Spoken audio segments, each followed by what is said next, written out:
Hello everyone, मेरे YouTube channel में आप सबका स्वागत है। आज हम करेंगे 8th क्लास की हनी ड्यू की 4th पोयम, जिसका नाम है the last bargain.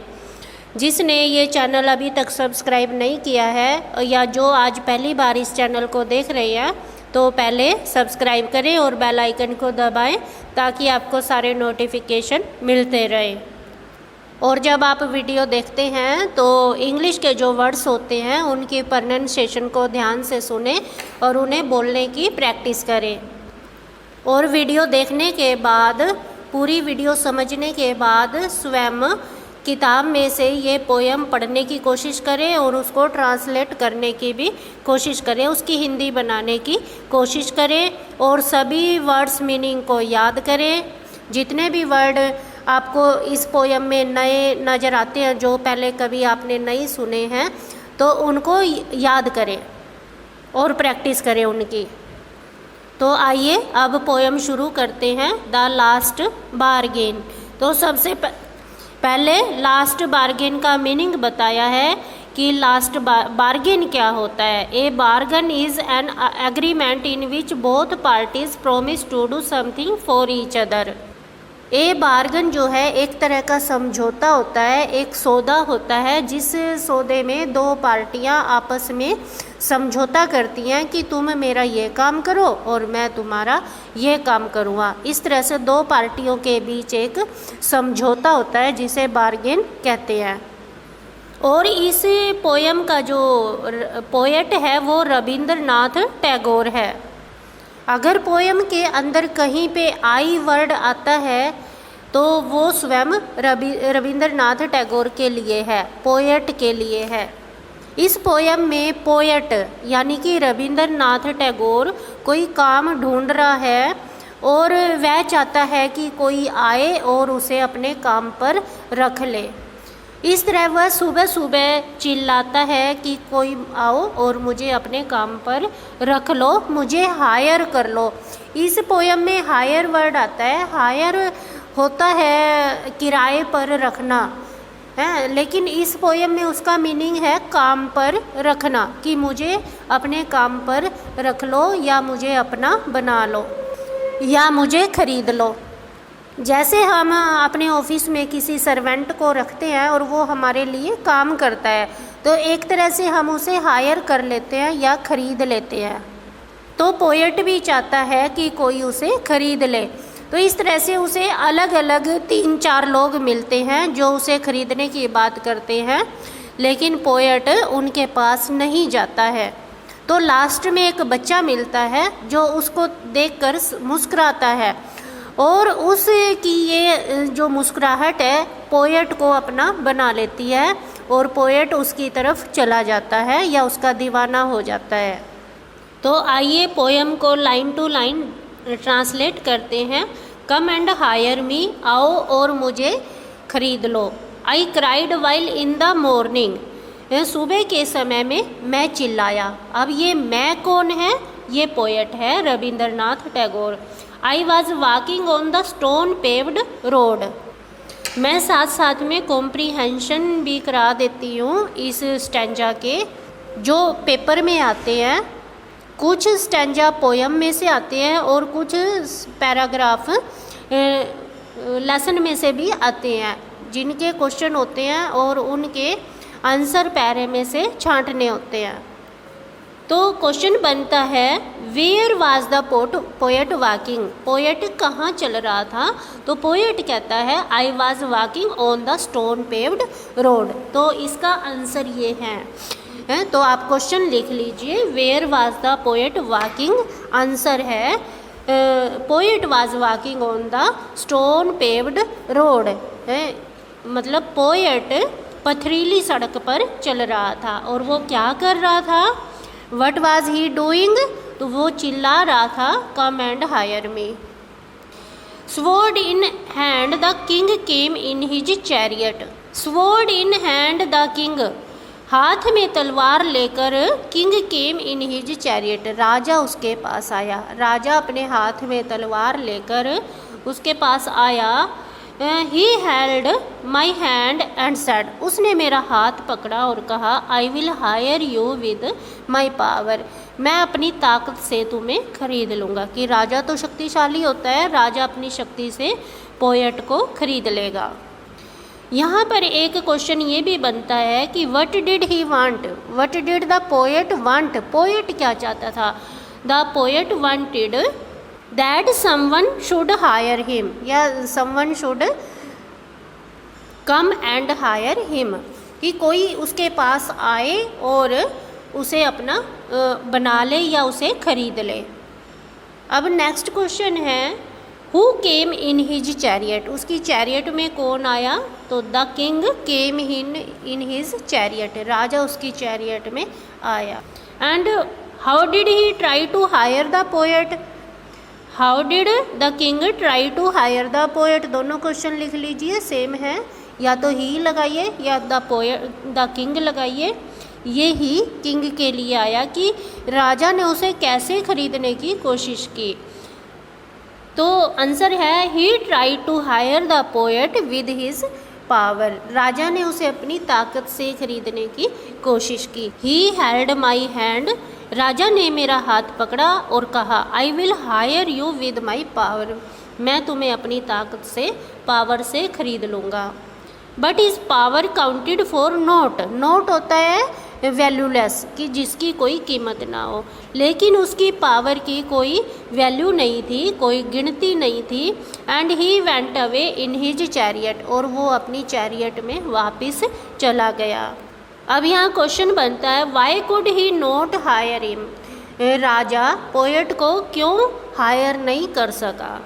He could not hire the poet because his power did not count, क्योंकि उसकी पावर की कोई गिनती नहीं थी, इसलिए वो पोएट को खरीद नहीं सका, हायर नहीं कर सका। जो क्वेश्चन आंसर आपको समझ नहीं आ रहा है, वीडियो स्टॉप करके थोड़ा बैक में जाएं और वीडियो को बार बार देखें, और इस तरह से आप समझ जाएंगे। वेंट अवे होता है चला गया। आगे है in the heat of the mid day, mid day होता है दोपहर, इन द हीट यानी गर्मी में, in the heat of the mid day the houses stood with shut doors, दोपहर के समय में गर्मी के कारण घरों के दरवाजे बंद थे। आई वेंडर्ड अलोंग द क्रूकड लेन, क्रूकड होता है टेढ़ा, टेढ़ा मेढ़ा, तो मैं टेढ़ी मेढ़ी सड़क पे चल रहा था। वेंडर्ड होता है भटक रहा या बेफालतू में घूम रहा। आई वैंडर्ड अलोंग द क्रूकड लेन, मैं टेढ़ी मेढ़ी सड़क पर भटक रहा था। तो क्वेश्चन है where did the poet wander, he wandered along the crooked lane, ये इसका आंसर है। दोनों क्वेश्चन आंसर दोनों लिख लीजिए। An old man came out with his bag A gold, अब एक बूढ़ा आदमी हाथ में सोने का थैला लेकर आया, कि एक थैला लेकर आया जो सोने से भरा हुआ था। कौन आया? एक बूढ़ा आदमी।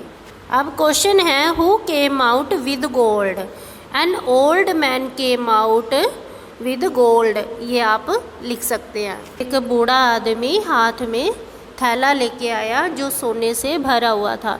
ही pondered and said I will hire you with my money, मैं अपने पैसे से तुम्हें खरीद लूँगा। बूढ़े आदमी ने विचार किया और कहा, ही पोंडर्ड, उसने विचार किया और कहा मैं अपने पैसे से तुम्हें खरीद लूँगा या अपने सोने से तुम्हें खरीद लूँगा। सोना तो धन में ही गिना जाता है। He weighed his coins one by one, उसने अपने सिक्के एक एक करके तोले। बट आई टर्न्ड अवे, लेकिन मैं वहाँ से चला गया, कि मैं उसको भी नहीं बिका। बूढ़े आदमी ने अपने सारे पैसे या सारे सिक्के, सोने के सिक्के तोले, लेकिन मैं उसका भी नहीं बना और वहाँ से चला गया। आगे है it was evening the garden hedge was all flower, it was evening, शाम का समय था।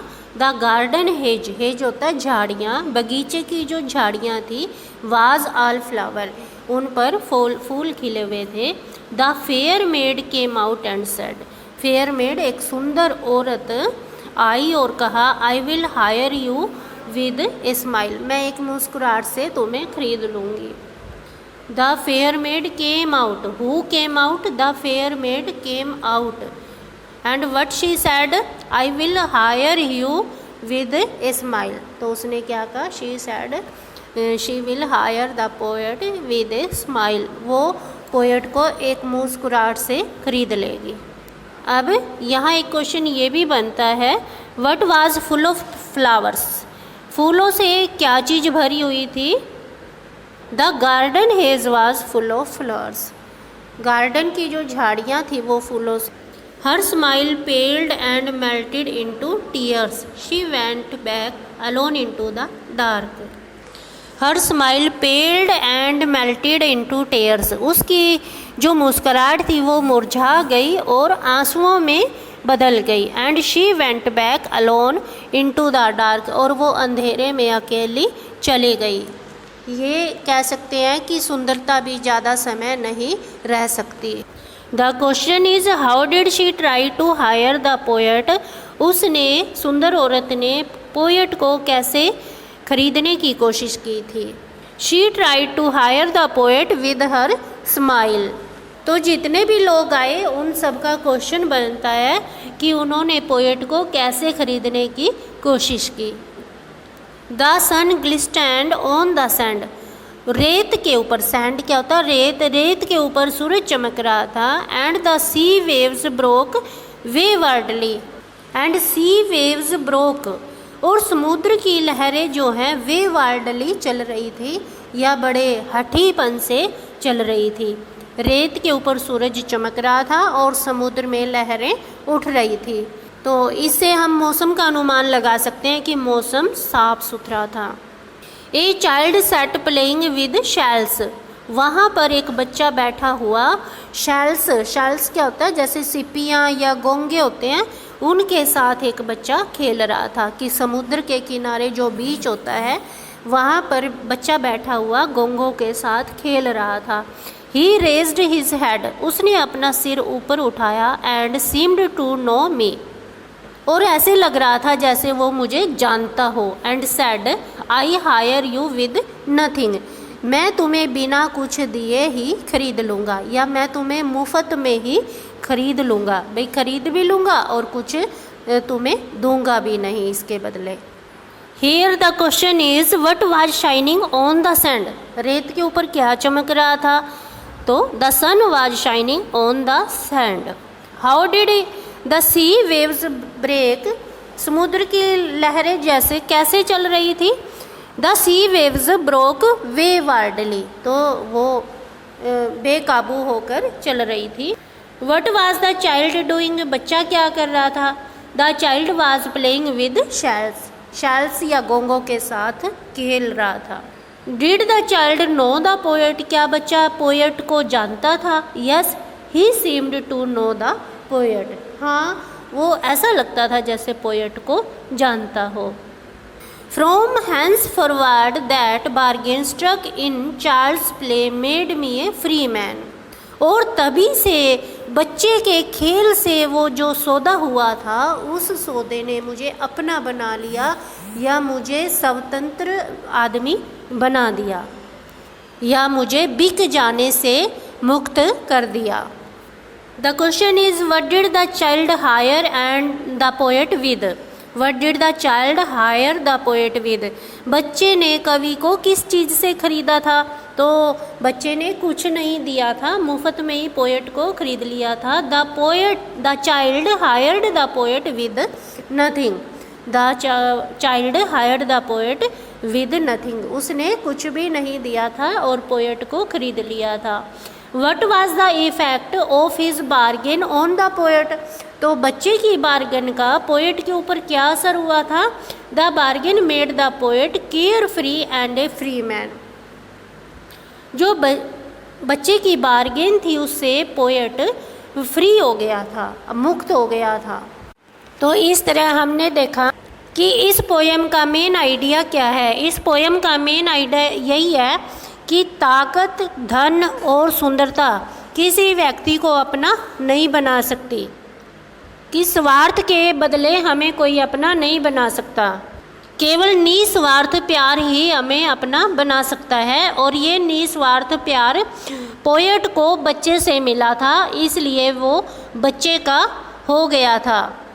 और इससे उसे इतनी खुशी मिली थी कि इससे ज़्यादा खुशी उसे पहले कभी नहीं मिली थी।